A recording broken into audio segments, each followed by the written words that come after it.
নমস্কাৰ, মই গীতাঞ্জলি শৰ্মা। আয়ুষ্মান ভৱলে আপোনালোক আটাইকে পুনৰ এবাৰ স্বাগতম জনাইছো। এজন দৰ্শকে প্ৰশ্ন কৰিছিলে আৰু আজিৰ ভিডিঅ'টোত সেই বিষয়ে আলোচনা কৰিম। এটা প্ৰশ্ন যিটো বহু মানুহৰ মনত থাকে, কিন্তু মানুহে স্পষ্টকে সুধিবলৈ লাজ কৰে। প্ৰশ্নটো হ'ল মাষ্টাৰবেশ্যন এণ্ড ইণ্টাৰকোৰ্চ দুয়োটা একে নেকি? মানে হস্তমৈথুন আৰু যৌনক্ৰিয়া দুয়োটা একে নেকি? আৰু যদি প্ৰতিদিনে কৰা যায় তেতিয়াহ'লে সমস্যা হ'ব নেকি? প্ৰথমতে বুজি লওঁ হস্তমৈথুন, যাক মাষ্টাৰবেশ্যন বুলি কোৱা হয়, তাৰ অৰ্থ কি? হস্তমৈথুন হৈছে নিজৰ যৌন অনুভূতি বা উত্তেজনাৰ প্ৰতি ব্যক্তিগত শাৰীৰিক প্ৰতিক্ৰিয়া। ইয়াত আন কোনো ব্যক্তি জড়িত নাথাকে। এইটো সাধাৰণতে নিজৰ অনুভৱ, এটা কৌতূহল, কিউৰিঅচিটি বা যৌন উত্তেজনা মানে ছেক্সুৱেল টেনচনৰ বাবে হয়। এইটো কৈশোৰ আৰু প্ৰাপ্তবয়স্ক বয়সত বহু মানুহৰ ক্ষেত্ৰত দেখা যায়। এতিয়া বুজিম যৌনক্ৰিয়া, যাক ইণ্টাৰকোৰ্চ বুলি কোৱা হয়, সেয়া আচলতে কি? ইণ্টাৰকোৰ্চত দুজন মানুহ জড়িত হৈ থাকে। যৌনক্ৰিয়া নতুবা ইণ্টাৰকোৰ্চ কেৱল শাৰীৰিক নহয়, মানসিক আৰু আৱেগিক সংযোগো থাকে।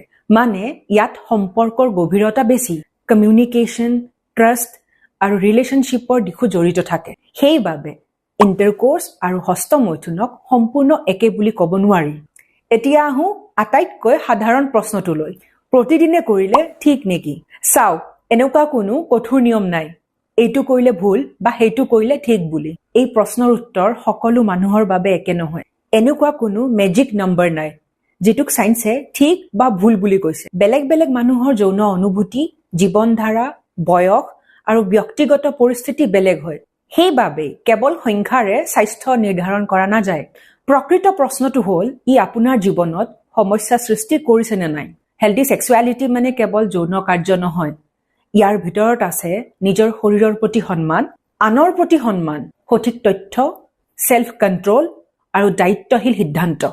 আৰু এটা কথা মনত ৰাখিব, এই কথাখিনি মই প্ৰায়বোৰ ভিডিঅ'ত উল্লেখ কৰোঁ যে যিকোনো বস্তু অত্যাধিক হ'লে সমস্যা হয়। যদি আপুনি মাজে মাজে কৰে আৰু এইটোৱে আপোনাৰ পঢ়া, কাম কাজ, দৈনন্দিন জীৱনত কোনো প্ৰভাৱ নেপেলায়, তেন্তে ইয়াক সাধাৰণ বুলি ধৰিব পাৰি।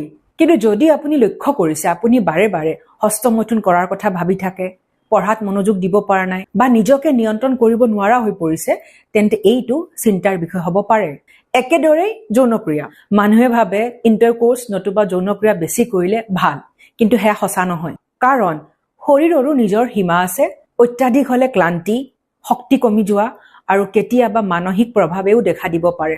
আচলতে সমস্যা হস্তমৈথুন বা যৌনক্ৰিয়া নহয়। সমস্যা তেতিয়া হয় যেতিয়া নিয়ন্ত্ৰণ নাথাকে। শেষত এটা কথাই ক'ম, হস্তমৈথুন আৰু যৌনক্ৰিয়া একে নহয়, কিন্তু দুয়োটাৰ ক্ষেত্ৰতেই মূল কথা হৈছে বেলেঞ্চ, আৱেৰনেছ আৰু ছেল্ফ কণ্ট্ৰল। ইয়াৰ পৰা কি বুজিলে? মূল বস্তুকেইটা হ'ল ভাৰসাম্যতা বজাই ৰখা, সজাগতা আৰু আত্মনিয়ন্ত্ৰণ কৰিব পৰা ক্ষমতা। তেন্তে আজিলৈ আহিছোঁ, এটা নতুন ভিডিঅ'লৈ আপোনালোকৰ মাজলৈ পুনৰ আহিম। Stay happy and stay healthy. Love you all.